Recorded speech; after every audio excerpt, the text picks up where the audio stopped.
At the end of the 19th and the beginning of the 20th centuries, millions of people crossed the Atlantic. Some were hopeful. Others saw it as a hand across the ocean, while yet others looked upon it as salvation from a desperate existence with no future.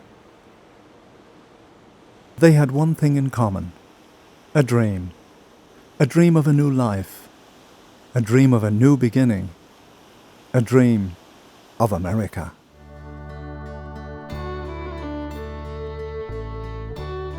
The first sight that met their hopeful eyes as they sailed into New York was the very symbol of this dream, the Statue of Liberty, the embodiment of freedom and equality.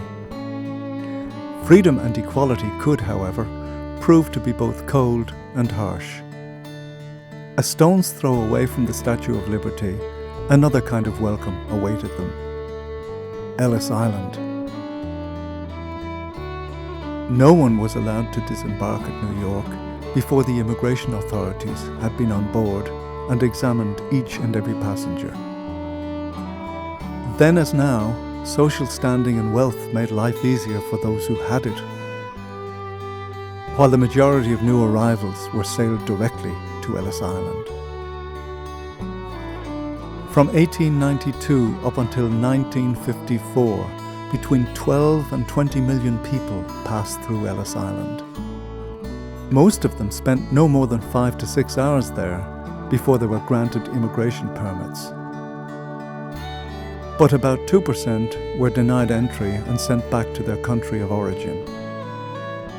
It is this 2% which has given Ellis Island such names as the Isle of Tears and Heartbreak Island.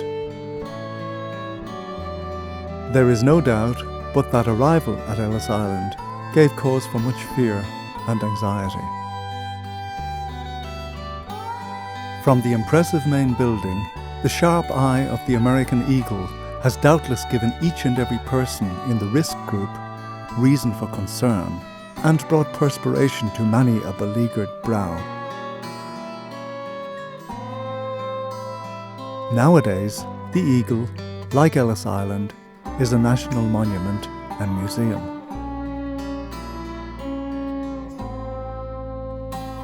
Nowadays, only the eagle watches the gangway.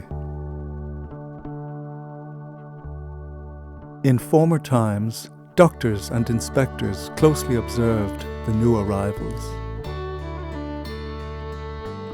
Having to handle one's baggage and fight one's way up to the arrivals hall on the first floor provided ample opportunity for observing physical defects and unusual behaviour. A code letter in chalk indicated who was suspected of being a possible burden to American society. There are stories of people brushing the chalk away or of turning their clothes inside out so as to avoid further inspection. One then lined up in endless queues in the arrivals hall until one was called out and had to answer the obligatory 29 questions. If a person's answers or their state of health required further investigation, then that person was interned. A Slav immigrant described a night on Ellis Island in the following manner: I lay there, shaking, without so much as a blanket, while people around me snored in at least a dozen different languages. Many were admitted to the hospital grounds, and more than 3,000 people actually died on Ellis Island. For the great majority, however, the stay lasted but a few hours before they stood in front of the inspector's table, nervously awaiting final approval.